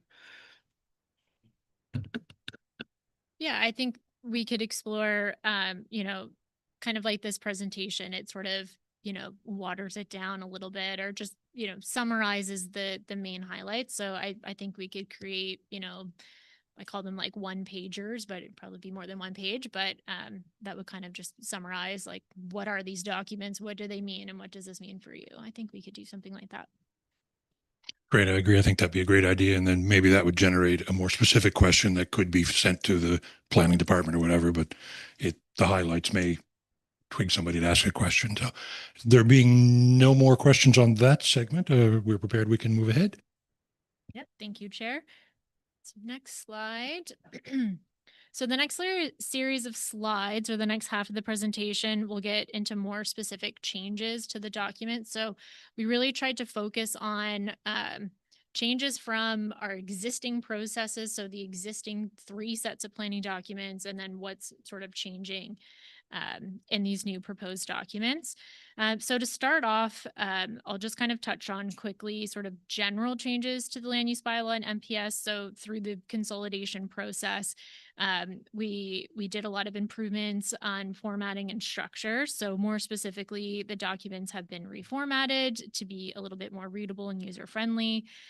Diagrams and illustrations have been included, consolidated, and renamed some sections for greater clarity. General provisions will be more consistent, new regulations to be reasonably consistent with provincial legislation and the new MPS. So any sort of new provincial legislations like minimum planning standards for large scale wind turbines, that will be incorporated in. Updated definitions and with illustrations where necessary. So we found with some of our existing land use bylaws, there's a lack of definitions in some cases. So just adding in more, so there's no question for, you know, development officers and for property owners and developers. And then we consolidated and reduced the number of zones. So I think we had somewhere in the 50s, and we're landing somewhere in the 30s in terms of zones. So consolidated where it made sense, and just streamline things there. Next slide. I thought I was changing the slides for a second. So to get into the sort of growth hierarchy. So this is very similar to the existing, I guess, West Hants document, where we have kind of different areas where we're concentrating different amounts of growth and types of growth. So we've landed on, we will have our growth centers. So that includes Falmouth, Windsor, Hantsport, and 3 Mile Plains. We will have our local centers, which were previously villages and hamlets. So now they're all just included as local centers. And then we have our large agricultural areas, and then our resource areas. And then within each one of those, there's specific sort of direction for development. So to speak specifically to the growth center policies, because that's where there's the most change. In Windsor is where we're proposing to concentrate higher density developments. So that's through site plan approvals, development agreements for anything over 12 units up to 80 feet high, and or within the downtown core area, which was previously the town center for Windsor. A little bit more flexibility there, but the architectural controls will still come into play there. And then with a focus on downtown Windsor being sort of that commercial core of the community. And 3 Mile Plains and Falmouth, so still a growth center. We still want to see growth there, but based on what we've heard and conversations around sort of preserving the character of these areas, we're proposing the focus be medium to low density development, either as of right or by site plan approval. So as of right essentially gets you up to 12 unit buildings. So a little bit more compatible with the surrounding areas, because they do feel a little bit more rural despite having services. So kind of moving away from any sort of larger kind of apartment style buildings. And then we've incorporated the option for a site plan approval for group dwellings. So essentially could look very similar to an as of right development. It's just a different sort of ownership style where you would have multiple buildings on one large lot. Just to give developers a little bit of flexibility there without kind of going over and above, the look of a 12 unit building. And then in Hansport, very similar to 3 Mile Plains and Falmouth with that medium to low density development. But we've sort of built this one as kind of an interim solution. So we have some capacity or infrastructure capacity issues in Hansport. So kind of in the interim, we want to scale back and not really push larger developments because of our servicing constraints. But I know we do have plans to try to improve those. So, at the time when there's a bit more capacity with servicing, we would likely bring back an amendment where we would kind of re-envision Hansport and, consider larger, higher density developments. Next slide. And then just a continuation of the sort of settlement and growth topic here. So the Housing Accelerator Fund initiative. So I think it was about a year ago now, we had significant amendments to our current documents that included density bonusing, increasing density as of right, and adjusted parking requirements. So we're just carrying those forward into these drafts. So there's no changes. We're not increasing that or decreasing that. We're just carrying it over. From an industrial development perspective, this is one of the areas where we did a lot of consolidation of zones, streamlined, and then really took a good look at permitted uses to make sure there was some more consistency and just more options for folks wanting to build within industrial areas. And within the general resource zone, not so much of a change, but just kind of wanted to highlight that this is still the only area where we would allow private road development. And then we're maintaining consistency with this area as being, resource focused. That's sort of the primary goal of the resource area is resource related uses with some smaller scale residential development that we already see happening in those areas. So yeah, the zone and designation still allow for some of that rural development, but protecting the area for future resource type uses, whether that be forestry or renewable energy or the like. So we'll stop there. That's kind of the settlement and growth. Is there any questions on those couple of slides? I have to ask because I'm from Hansport. I think I'm aware of the situation in Hansport, but is the capacity issue more about the sewage waste or the freshwater supply? My understanding, and we can definitely bring back some more information around that. It's mostly around the water. So we have permits from the province of how much water we can withdraw from that resource, and we are sort of at capacity. I do understand that our Public Works Department is kind of looking into it, and they have a plan to try to increase that limit, which will open up a lot of room for development. So that's sort of the primary issue. Jane? Thank you. I have a couple of questions from your section, and I'll only give you a couple right now rather than take a lot of time. You said that diagrams and illustrations have been included. I just want to point you to map number 6 in the land use bylaw, stormwater management. It only shows Windsor. There's no map of Hantsport, Falmouth, 3 Mile Plains, or Brooklyn. And all those areas had flooding in 2023. So are we going to see maps of those areas going forward?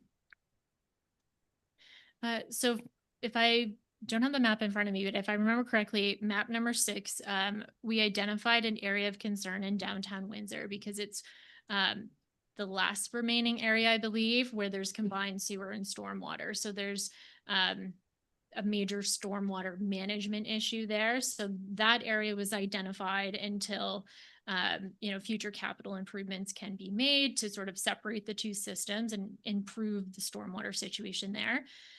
So that area was identified as one of the major areas of concern where stormwater management plans will be required. Further along in this presentation, we'll talk a little bit about where else we've added in requirements for stormwater management plans or lock rating plans, which includes the other growth centers. So we haven't necessarily identified an area of concern, but we've added more requirements for those types of plans as part of the permitting process in the other growth centers. Thank you. And then I just have one more here. When under the Housing Accelerator Fund, we adjusted the parking requirements, but there's no requirement for accessible parking. So I'm wondering why that wasn't included rather than always put it into a development agreement. Why isn't it just straight across the board a requirement? So the accessible parking requirements, and Alex and Will maybe, I think, might be able to help me out on this, but that is something that comes out of building codes. So previously in our current documents, I believe we speak to accessible parking. And I think it's obsolete, it's outdated, and it doesn't reflect what the actual requirements are. So those requirements will still be in place through the building code, but just not specifically stated into our land use bylaw. So we don't have to keep changing the land use bylaw as the building code changes. Sure, we can clarify that. Just to follow up on that, I've gotten some more information about accessible parking from I can't remember Tim's title right now, but one of our building officials, our head building official. And essentially the Canada Building Code, I think, is regulated federally. So it's essentially like a higher order of government that surpasses what our requirements would be. So ultimately at time of permitting, building permitting, the accessible parking would need to meet what's in the Canada Building Code, which is regulated federally. So a little bit above all of our pay grade here. Yeah, I think I recall we were looking at an agreement some time ago, and that discrepancy between what our I think it came down to the number of, and I think we determined then that what we were saying in our documents was out of date. Guido. Sure. One clarification, then a question. The clarification is because communication is never what I think I said, but what you think you heard. And I want to clarify that I think first and foremost, then the staff is doing an exceptional work. So all what I said before about communication and stakeholders, small, medium class, it was regarding what we don't know, not because some step were missed in the bunch. I have the higher respect for our staff and the hard work they do all day. The other question instead is squeaking a stupid idiot question. By one's capacity is no longer an issue, which prompted me the question, what is the capacity? Meaning, if there is a comparison, if there is a milestone, how many houses do we need in West End? So, because we talk about capacity, we need to have a comparison, right? In learning is, this is not enough. Okay, what is enough? If we know it, or if we don't, it's fine. But just to have a number and how many houses we have now and how or to help, how many are we projecting to have, or units or doors, call it whatever you want. I leave it there floating. I don't need an answer, but just a reflection point. Councillor, you will speak to that? Just very quickly. Go ahead. Just to sort of clarify, when we talk about capacity, generally we're talking about freshwater, stormwater, sewer capacities. So those generally are the utilities that are required to be in place to ensure that we have enough services to provide all of the developments and all the housing. Now, asking specifics, we're probably not the crowd. We would want to get Public Works in here to talk about some of the specifics around capacity. But when we say the word capacity, that's what we're referring to, Public Works realm. So when you say capacity, you are talking about a ratio, a 1 to 10, a 1 to 5. Now I'm venturing into Public Works territory here, but I'll just go out on a limb here and say capacity would be, yeah, I guess a ratio, like what percentage of the total allowable water have we used right now? And with the growth that we're looking at, how much will we have of more development that'll get us to a point where we can no longer provide services? So that's really what Public Works is working on with that capacity, is making sure that we don't get to a point where we've built houses that we can't pump water to. Thank you. Thank you, Alex, for that. I see a future in Public Works for you. Councillor Ivey. Thank you, Chair. And just one of the comments that was going to be the same one as it relates to the notation in here about capacity with enhanced board. Important that we do understand what that is, especially as it relates to development permits and the like that's coming through and we've had a conversation here 2 years ago, 2023, when we had Public Works in, and maybe it's appropriate to bring them back again to talk to that, because as was discussed in the last week's council meeting and so on, is that the drought situation is not an anomaly expectation anymore. It's now becoming more to be prepared, because it's going to become more the norm to make sure that we have proper use of our water on the drinking water side and so forth, which leads me to, in some cases here, when we're talking about drinking water, flood water, and so on, we commit to doing things, but committing isn't the same thing as shall or must do in order to, and we may want to review that from that context to say that, we're that committed to it. See, we all want to put the committed word, which really isn't the commitment of anything, except you're using the word commitment, right? We want it to get it where we're absolutely making sure that we've got all those resources in place to be able to do that. I think it's just worth looking at that. I think there is a note there through you, Chair, to Acting Director Fougere, that it made reference to windmill. And there's the one note I picked up on here was the 3.138, but it basically says permit the establishment of temporary large-scale wind turbines for exploration or test purposes, which sounds interesting. But when you think about the scale of putting in one of the utility scale wind turbines, I don't know how, because then it says subject to requirement for removal within a specified time limit. And I'm curious about that as a specific point. I don't want to get that deep into this, so we start going through point by point, but that's pretty significant to consider, that we would allow test wind turbines that could be removed over a period of time. Can you just expand upon what that actually means, given the conversations we've had here of late? Through you, Chair. I might have to kind of take this one back and do a bit more research into that. But I believe this is something that we have incorporated into our current documents, that we allow, and it's a bit of a carryover. I know with anything relating to the large scale wind turbines, we really defer to the provincial standards now. So, but I can make note of that and sure. It just seemed, to me, it seems unique to allow a large scale test wind turbine, like I don't know how we'd get it in, and then that's the reason that it kind of stands out. So if you could, that would be great.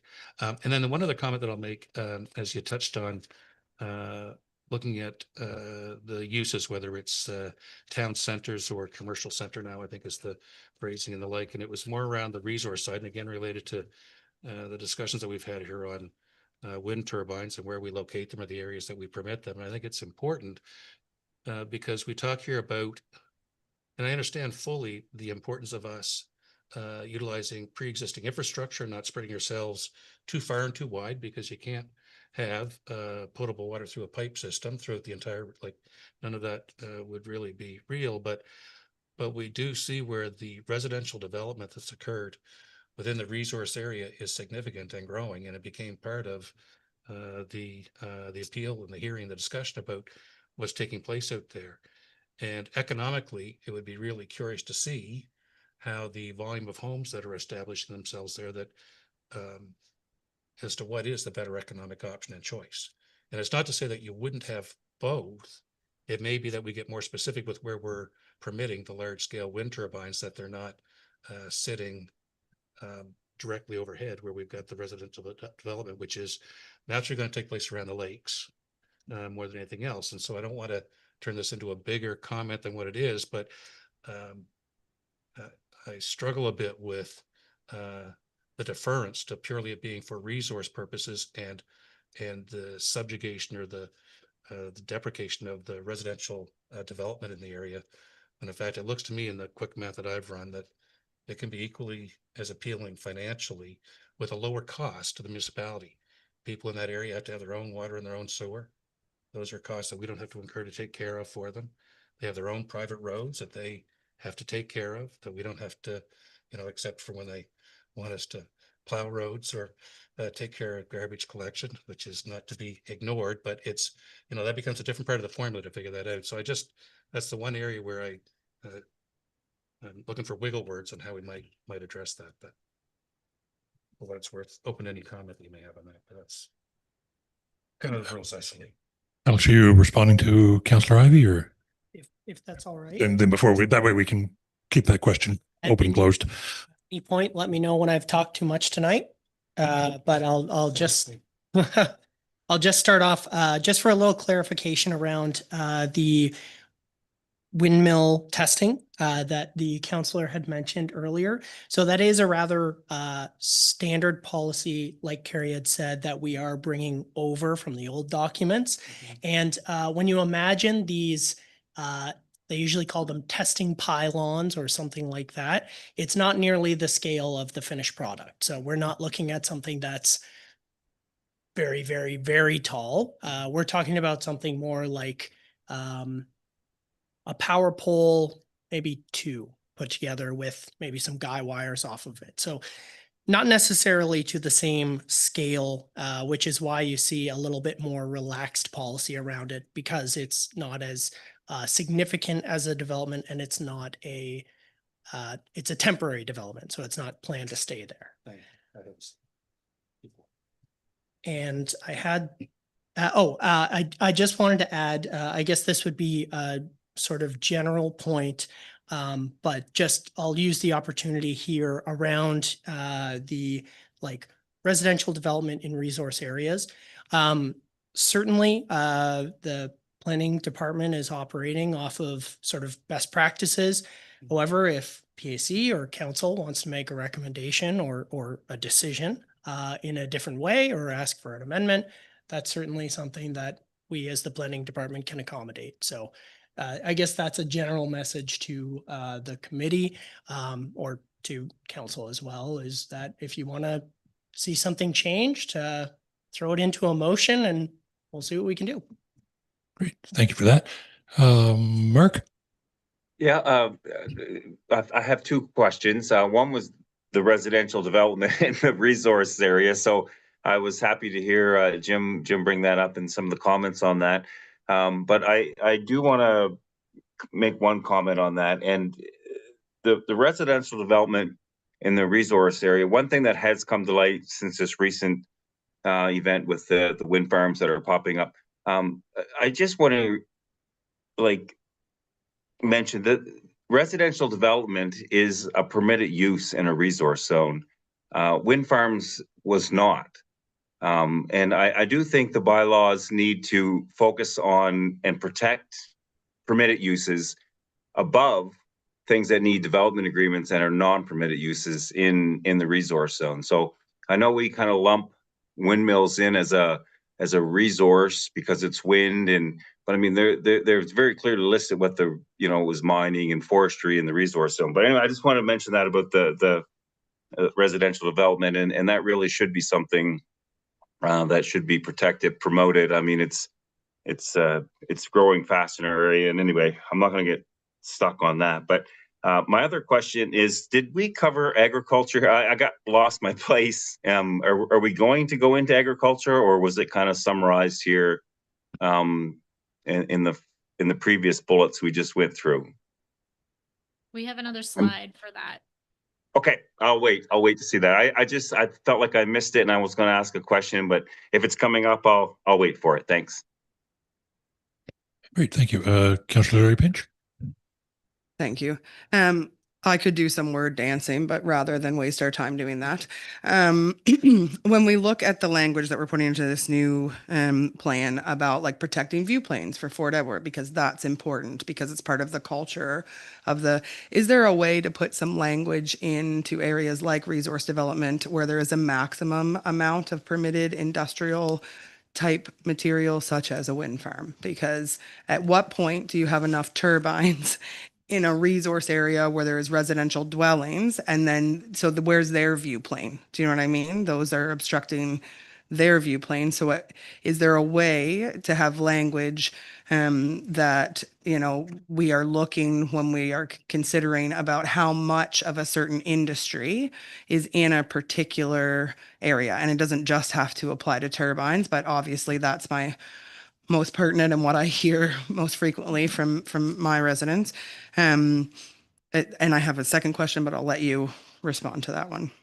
Yeah, just on the wind turbines, the province, their new minimum standards for wind turbines specifically state we can't consider kind of the aesthetics or those types of measures when evaluating those proposals. So it's a little bit difficult to say, we need to protect the views from wind turbines, because I think it would sort of land in that specific area.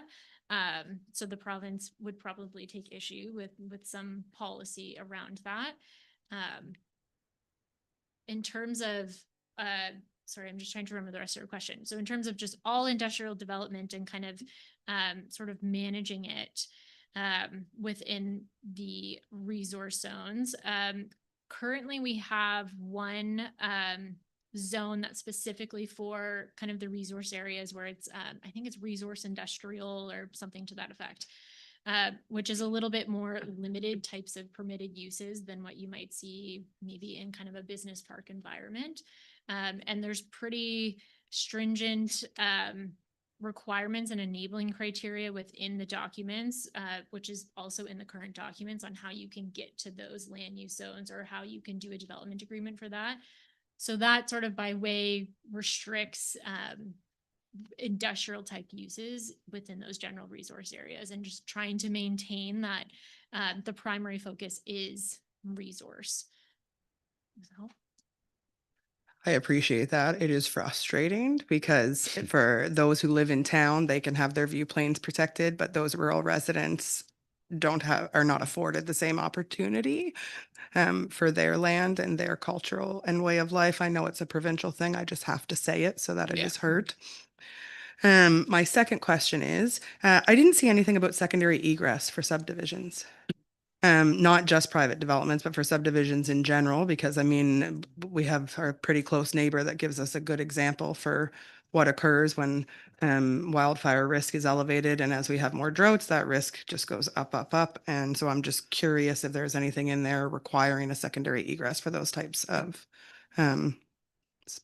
subdivisions. Yeah, I can take that one. So that actually is better handled within the municipal specifications manual.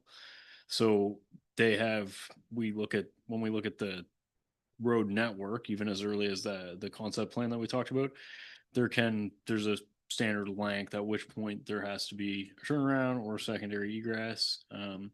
So they aren't included in these documents. The subdivision bylaw here specifically is really a consolidation of the three existing documents, and also leans on the more heavily than the others, the provincial subdivision regulations. They're quite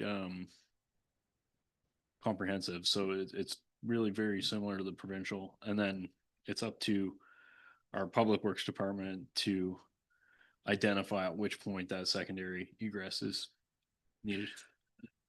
I'm just directing this to you just because you're manager, Fouchier. Apologies. I appreciate that response, Derek. Thank you.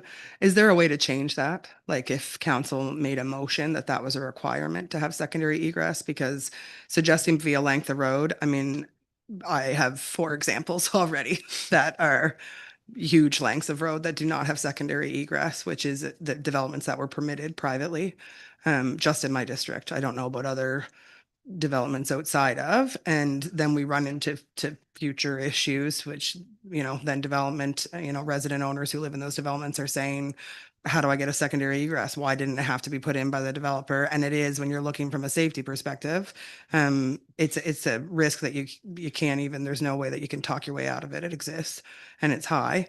So is there a way that we can make that a requirement that you have to have a secondary egress, or, you know, based on a certain length that goes off of, you know, fire regulation? I know Halifax has done it Yeah. recently, so that's why I'm curious. So kind of to Alex's point earlier, yeah, you could certainly make a motion to have staff investigate that, and see what the best way to incorporate it would be, that requirement. Sorry that I directed, I never know where, and I don't know you that well. Apologies. This No, is my first time meeting you. And my last question, so I don't take everybody's time. Would that also be in a subdivision, like the specifications about garbage collection on private roads? So that is something else that we've had pretty extensive conversations about. And so as you're aware, we have a solid waste bylaw. And we also have, and I keep messing up the actual name of the policy, but I believe it's a private road solid waste collection policy. So those 2 documents is where I think it would be best suited if we were going to make, you know, sort of operational changes on, now we're doing curbside collection, or is there certain requirements to have, you know, sort of an area where you would have to put, what's the word I'm looking for? Like a group common collection area. Thank you. So that would be the best place for it. From a planning perspective, we've kind of talked internally about what we could potentially do. And it would really just be, you know, limiting the number of lots in private road developments so that we wouldn't necessarily run into some of the issues that private roads are experiencing. But in terms of the actual collection of waste, it would be more appropriate into those 2 documents. And so there is a potentially, there's a way that it would be a requirement for a developer developing a subdivision or a private road, well, specifically private roads, to have a common collection area. Because currently we don't have curbside pickup. It's not approved. Council doesn't approve that on private roads. So right now they have no requirement to have anything other than at the roadside, the provincial road, which is where the private development meets the end. There is a way that could be put in so that a development agreement or a subdivision agreement coming forwards would have to have a common collection area, would have to provide. So from a planning perspective, so in our MPS, I believe we kind of speak generally to private roads not having any sort of municipal services. So we kind of speak very generally, you know, we aren't going to do snow removal, we're not going to do solid waste pickup. So that's sort of where we kind of have it in the planning documents. In terms of requirements to have a common collection, it would make more sense in the solid waste bylaw. But that would be kind of through a separate process. That's a public works document as well. and I think, you know, just in talking with Derek, for example, I don't know if there's really a place in our subdivision bylaw for something like that. Through a development agreement, it's a little bit easier because we can kind of negotiate those things. We can have, you know, them identify areas, and, you know, there's a little bit more consultation we can have with our waste coordinator when working through that process. But for as of right development, it's there's sort of limited options that we can put into our planning documents there.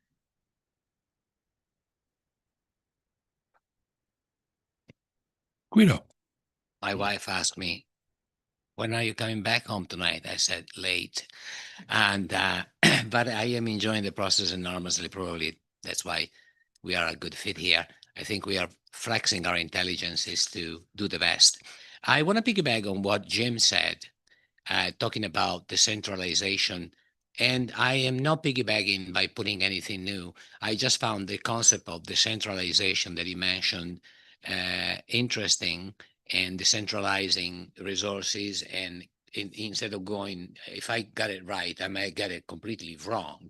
And the first time I'm thinking in that direction, instead of going global, going local, and utilizing what you have in a place and working zone by zone. I know that we are unifying everything into a big use of land, bylaw, MPS, whatever acronym. But I found that concept of decentralizing enticing to think about and use, so that every zone is having its own need, and the municipality has less load. Perhaps, if I heard it right, I might be completely wrong, but thank you. It was a useful direction that I think it should be more explored. Thank you. There are no more questions. I'll throw. Oh, Alex, you have something? Sorry, again. I just wanted to make a quick follow-up on Councillor Larry Pinch's first note, and where we currently don't have any requirements around secondary egress. I just wanted to let council and the committee know that staff are informally approaching developers who are applying and sort of requesting, not requiring, secondary egress. It's an ask that staff make, not a requirement, but it's an ask that we've taken a habit in light of the situation I'm sure you referenced there. Great, thank you. I'll throw it out to the group. I know they usually do this around 8 at council meetings. Is there interest in taking a 5-minute breather, washroom break, whatever? We can reconvene at 10 past if there's the will. If not, we can keep on going.